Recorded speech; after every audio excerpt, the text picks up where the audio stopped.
Three money limiting beliefs that could be holding you back and how to remove them. Well, this is a short video in which I'll go into quick three limiting beliefs that could be holding you and how to see the alternative way, or how you can see a different perspective. Well, at the core, what's a belief? Anything that is true is for you is a belief for you. It can be your opinion, it can be what you think is true, what is for you right now. It can be belief for you. And a simple way to give a perspective is there are some things for you right now that are possible or you're able to that were not before. That's a context. So there are some things for you that are possible or for you right now that is true for you right now versus before. So in a similar way, I'm going to show top three money limiting beliefs and alternative way. And I want to give you some context. It really depends on you because it's all about you and subjective. About 50 to 80% of this information I'm going to share depends on you, where you are, and how committed you are, and what's your real situation is, what's going on with you in your financial life or in your life in general. So with that being said, here are the three beliefs that could be limiting you. The number one is I am not dash enough. Here dash is whatever comes to you. Just think of one sec. I am not dash enough. For some people it is I'm not smart enough. For some others it is I'm not capable enough. I'm not talented enough. I'm not gifted enough. I am not, it can be different for different people. What is it for you? So there are many things that can be, but here the alternative way is, let's say I'm not good enough is the one for you, which is very common for many people. Even though they're successful, they still have that feeling I'm not good enough. So the way to look at it other way is learning to value yourself. Writing in a journal like three things you value about yourself, what all it is, and also the value you provide to other people. It can be your boss or people around your personal life too, or work. So by writing the habit of journaling and valuing yourself and your value to others, this can be more stronger and you can get the alternative perspective. And it may take some time depending on what it is, but it is a shift you can make by doing this journaling. Number two is I'm not good with money.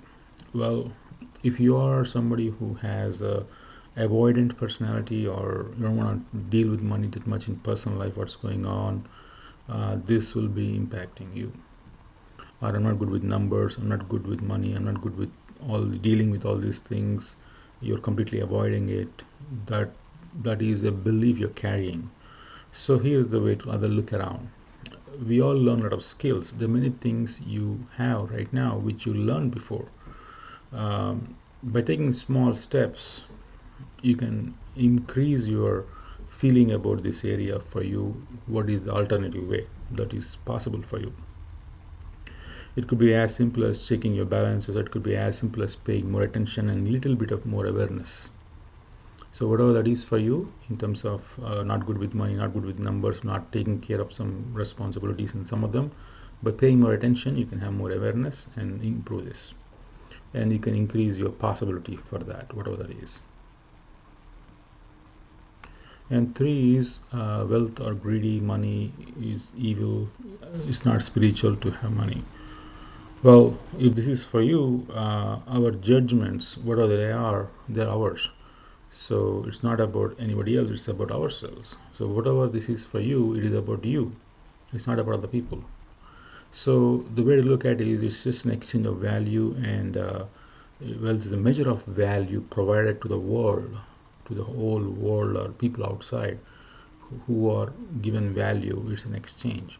If you can see that it's just a medium of exchange, also another way to look at it is it's a thank you. So if you look at it as just all thank you notes, that can give a different perspective.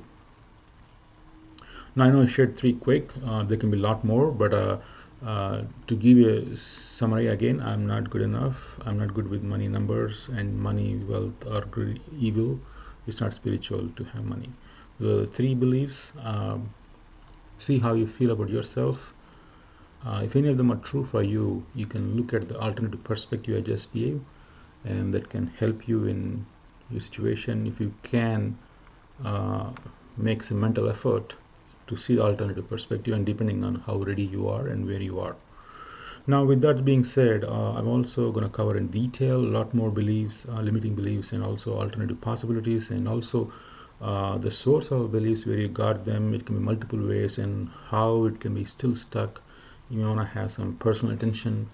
I can offer coaching as well, so you can reach out to me in the contact below. And I'm going to do a 1-hour workshop in detail of all the source of beliefs and the processes, not just one or two, but multiple ways on looking at alternative possibilities and be more free for yourself, in which you can see more opportunities, more possibilities, and you can be more free. So if you're interested in that, you can sign up below link and you'll get the information for the workshop online. You can join online and you can get to go through all the steps in detail of many other alternative ways, getting rid of beliefs and also alternative perspectives, and also getting you close to be free and having more possibilities for you.